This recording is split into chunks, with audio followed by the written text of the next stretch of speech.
Hey, are you in the mood for a quickie? A CINEQUICKIE, you perv.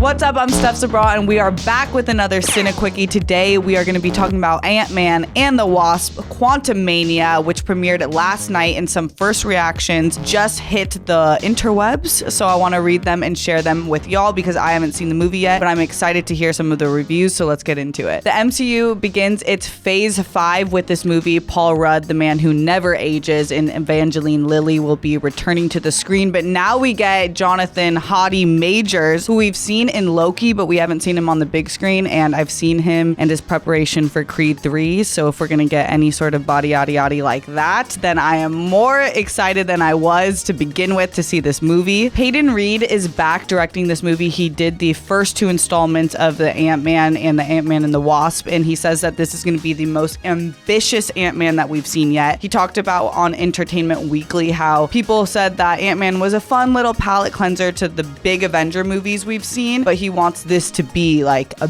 big scale Avenger type movie and not just a palate cleanser, and more ambitious. They're saying this is the most ambitious Ant-Man we've gotten yet. But I'm like, how can you be more ambitious than pitching us a movie called Ant-Man about a guy who is Ant-Man? He's a superhero named Ant-Man and he rides an ant. I feel like that's pretty ambitious, but whatever, Peyton Reed. I'm excited for whatever you're giving us. It seems like from the early reviews, people are most excited to see Kang the Conqueror, which will be Jonathan Majors' character, and that he seems pretty badass, which I feel like, are we even surprised there? But let's get into some of these early review tweets that dropped on Twitter last night. Starting with the first one, had an absolute blast watching Ant-Man and the Wasp QUANTUMANIA. Creative, irresistibly energetic, and filled with some great action sequences. Welcome Jonathan Majors, such a badass. The effects are superb. That's pretty good. Love that. That's, I think, that badass that we're hearing about Jonathan Majors' character, which makes sense because he's an incredible actor. I've seen him in Lovecraft Country. If you haven't seen that show on HBO, I suggest it. Okay, next, Ant-Man and the Wasp QUANTUMANIA. Trying to imagine a Marvel novice, quote, 1 ticket please, then getting 2 hours of variant and multiverse talk. Jonathan Majors is great as Kang, and for a good portion of the movie, Michelle Pfeiffer is the main character, which is awesome. That's cool. I love me some Michelle Pfeiffer. I will never complain about getting some more Michelle Pfeiffer action, but I think that this is some of the concerns with the more recent MCU movies, is that you need a lot of background information to get what the new movies are. I think that was like a huge concern with the most recent Doctor Strange movie, but I feel like if you've been keeping up with the shows and movies, we'll be okay, but we'll see. Next up, Ant-Man and the Wasp QUANTUMANIA has way too much going on. It's tough to connect emotionally to any of it. Jonathan Majors' Kang is a charismatic, intense baddie and visually awesome,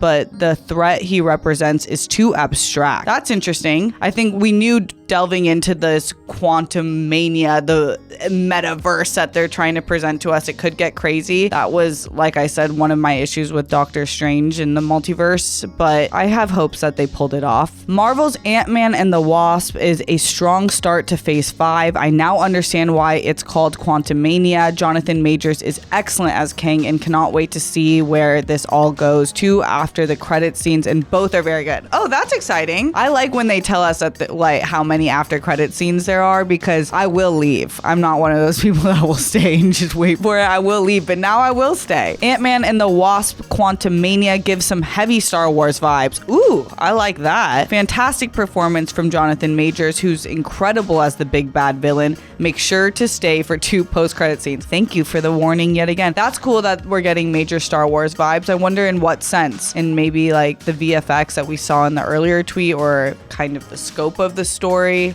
I'm curious. Or maybe just in terms of the big bad villain. Oh, okay, another Star Wars reference. The best Star Wars movie since 2018 is Ant-Man and the Wasp QUANTUMANIA. It's a huge sci-fi adventure with gorgeous world building that feels almost little unmarvel in how much world building there is. But it's got humor, heart, Kang completely rules, and Michelle Pfeiffer seals it. This is my most excited tweet. This, like, you speaking to my heart right here that we're getting the reconfirmation of Michelle Pfeiffer stealing the show because she has the ability to do that and on any screen that she's on. Jonathan Majors being a badass villain, which I'm not surprised, but it's good to hear more affirmations in this. And that it's gorgeous world building, which I think is kind of what Phase 5 really needed, because Phase 4 of the MCU was filled with so much of like the grief and aftermath and kind of trying to find a place to move on, that this is nice to know that they're setting this new tone entering Phase 5. And hell yeah, Star Wars. There comes a point where every franchise has to get weird, and the MCU has done just that with Ant-Man and the Wasp: Quantumania. Like all his other roles, Jonathan Majors remains endlessly compelling. Hell yeah, I love weird shit. This is really exciting for me. This is why I love Ant-Man. I feel like people who really love Ant-Man like weird things. So this is like